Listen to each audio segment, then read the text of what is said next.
حضرت موسیٰ علیہ السلام کا زمانہ مبارکہ ہے. ایک شخص نے اپنے کزن کو، اپنے چچا کے بیٹے کو، چچا زاد کو قتل کر دیا اور خود ہی اس کا مدعی بن کے حضرت موسیٰ کے پاس آیا کہ بتائیے جناب میرے اس بھائی کو کس نے قتل کیا ہے؟ حضرت موسیٰ نے ایک سادی سی بات کی. کیا فرمایا؟ وَإِذْ قَالَ مُوسَىٰ لِقَوْمِهِ إِنَّ اللَّهَ يَأْمُرُكُمْ أَن تَذْبَحُوا بَقَرَةً. حضرت موسیٰ علیہ السلام نے اپنی قوم سے کہا کہ اللہ تمہیں حکم دیتا ہے کہ ایک گائے ذبح کرو. گائے کا کچھ حصہ مقتول کو مارو، وہ خود اٹھ کے بتا دے گا مجھے کس نے قتل کیا ہے. یہ پہلا سپارہ ہے قرآن مجید کا، آپ اس کو دیکھ لیں. یہ آیت نمبر 67 سے شروع ہو رہا ہے. تو اب وہ چونکہ ذبح کرنا نہیں چاہ رہا تھا، اس کو پتا تھا کہ مجرم تو میں خود ہوں، وہ ذبح چونکہ کرنا نہیں چاہ رہا تھا تو اس سے کہا کہ مارو ایک حصہ گائے کا، اس کو تو یہ اٹھ کے بتا دے گا. تو اس نے جواب کیا دیا؟ قالوا اتتخذون ہزوا، کہنے لگا آپ میرے ساتھ مذاق کرتے ہیں، کبھی ایسا بھی ہوا ہے؟ قال اعوذ باللہ ان اکون من الجاہلین. حضرت موسیٰ علیہ السلام فرمانے لگے میں اللہ کی پناہ مانگتا ہوں میں جاہلوں میں سے ہو جاؤں. ہر وقت مذاق کرتے رہنا یہ تو جاہلوں کا طریقہ ہے. کن کا ہے؟ حضرت موسیٰ نے کہا ہے، قرآن پاک ہے. ہر وقت مذاق کرتے رہنا، خوش طبعی اور چیز ہے، مسکراتے رہنا، لیکن کسی کا مذاق ہر وقت اڑاتے رہنا کن کا طریقہ ہے؟ جاہلوں کا. جب کہا نہیں ذبح کرنی ہے تو اب ذرا دیکھیے کرنا نہیں نہ چاہ رہے. قالوا ادع لنا ربک یبین لنا ما ہی، کہنے لگے اے موسیٰ پھر آپ نہ رب سے دعا کریں کہ وہ ذرا کھول کے بتائے وہ گائیں کس طرح کی ہو. ارادہ نہیں نہ ذبح کرنے، آپ دعا کریں. قال انہ یقول انہا بقرۃ لا فارض ولا بکر.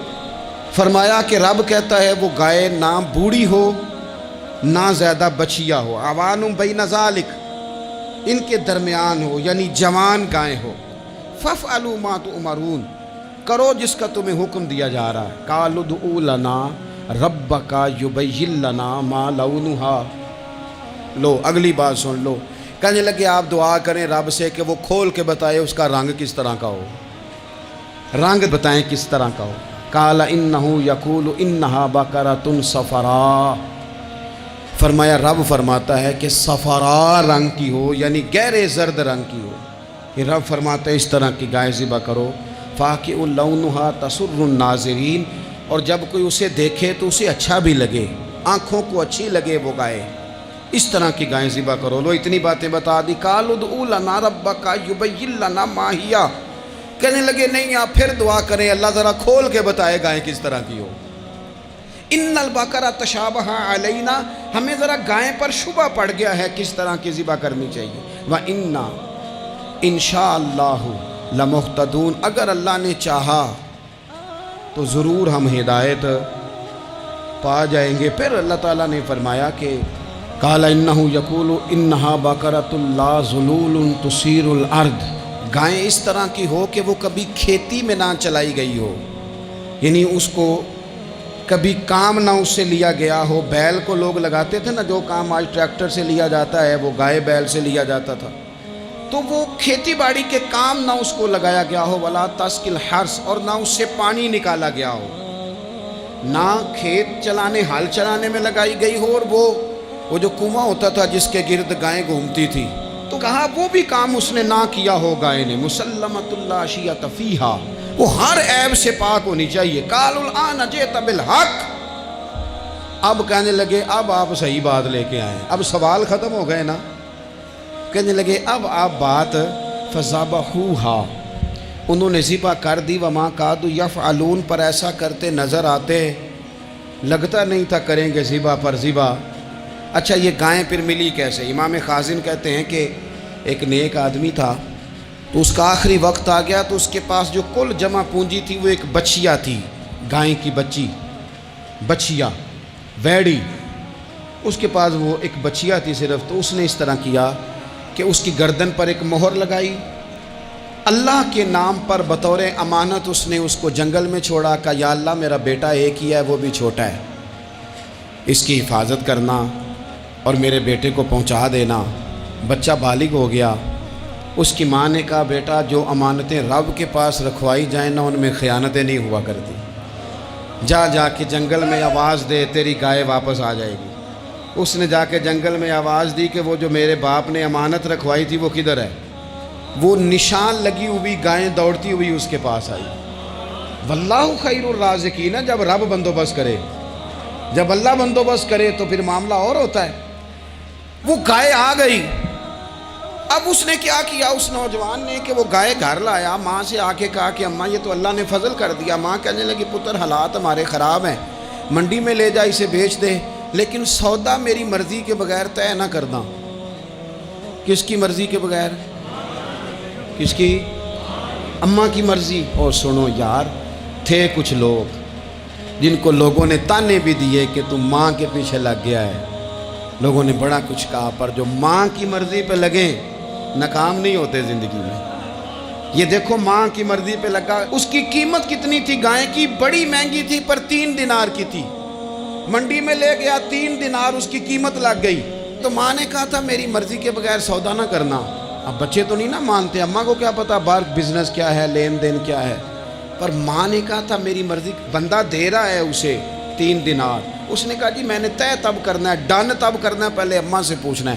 گھر جا کے اماں سے پوچھا، اماں کہنے لگی دے دے۔ واپس آیا تو اس نے کہا کہ میں 6 دینار دیتا ہوں پر میری شرط ہے، ماں سے نہیں پوچھنا۔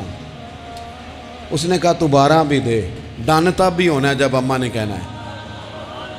وہ جب اس طرح کی اس نے گفتگو کی، واپس اپنی والدہ کے پاس گئے، کہنے لگے اماں سمجھ نہیں آتی، 3 دینار کی گائیں بندہ 12 میں خریدنے کو تیار ہے، شرط لگاتا ہے کہ اماں سے نہیں پوچھنا۔ تو والدہ کہنے لگی پتر پہلے اس سے جا کے پوچھ کیا وہ ہے کون؟ یہ کوئی روحانی معاملہ ہے، کوئی غیبی مدد ہے، پوچھ۔ اس سے جا کے پوچھا تو وہ کہنے لگا میں تو فرشتہ ہوں اللہ کا، تو نے گائیں بیچنی نہیں، اس لیے کہ تیرا باپ بھی نیک ہے، تیری ماں بھی نیک ہے، رب تیرے رزق میں برکت پیدا فرمانا چاہتا ہے۔ ماں باپ نیک ہونا رزق میں برکت ہو جاتی ہے۔ ماں باپ نیک ہوں، ان کی صالحیت کا اثر پہنچتا ہے بچوں تک۔ رزق حلال کما کے لانے والے ہوں تو گھر میں برکت ہوتی ہے۔ جا کے کہا کہ تیرے ماں باپ نیک تھے، اسے نہ بیچنا گائے کو، تو کیا کریں؟ کہنے لگے بنی اسرائیل والے سوال کر کر کے خود مشکل میں آ گئے۔ اب وہ ایسی گائے جو جوان بھی ہو، یہاں تو ہر غریب آدمی اپنی گائیں یہاں لگا دیتا ہے، کھیتی باڑی میں یہاں لگا دیتا ہے، کنویں میں پانی نکالنے میں تو یہاں تو ہر ایک کی گائیں، تو ایسی گائیں جس کا رنگ بھی اتنا پیارا ہو، زیادہ بوڑھی زیادہ بچی بھی نہ ہو، اور ابھی تک کھیت میں بھی نہ لگی ہو، وہ سوائے تیرے کہیں نہیں ہے۔ اس نے کہا چل پھر مہربانی کر بتا میں کتنے کو دوں گائیں، اگر وہ آ جائیں تو کتنے کو بیچنی ہے؟ اسے کہنا کوئی نہیں، ریٹ تو زیادہ کرنا ہی نہیں، ان سے کہنا گائے کے اندر سے گوشت نکال دیں اور جتنا گوشت ہے اتنے پیسے بھر دیں، اس کی کھلڑی بھر دیں۔ اب وہ بنی اسرائیل والے ڈھونڈتے پہنچ گئے، کہا جناب گائیں 3 دینار کیا 6 لے لو۔ اس نے کہا نہ بھائی، ذبح کروں گا، گوشت نکالوں گا، جتنا وزن گوشت کا اتنے پیسے بھرو گے کھال میں تو پھر گائے تمہیں ملے گی۔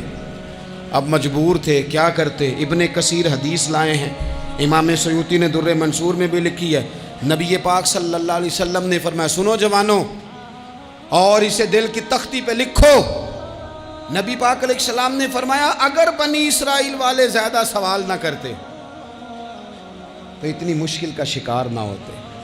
انہوں نے سوال اتنے کیے کہ چارہ نہیں ہے اب ان کے لیے، چارہ نہیں ہے اب ان کے لیے کہ یہ ادھر ادھر جا سکے، مجبوری بن گئی، یہی گائے خریدنی ہے، یہی لے جانی ہے۔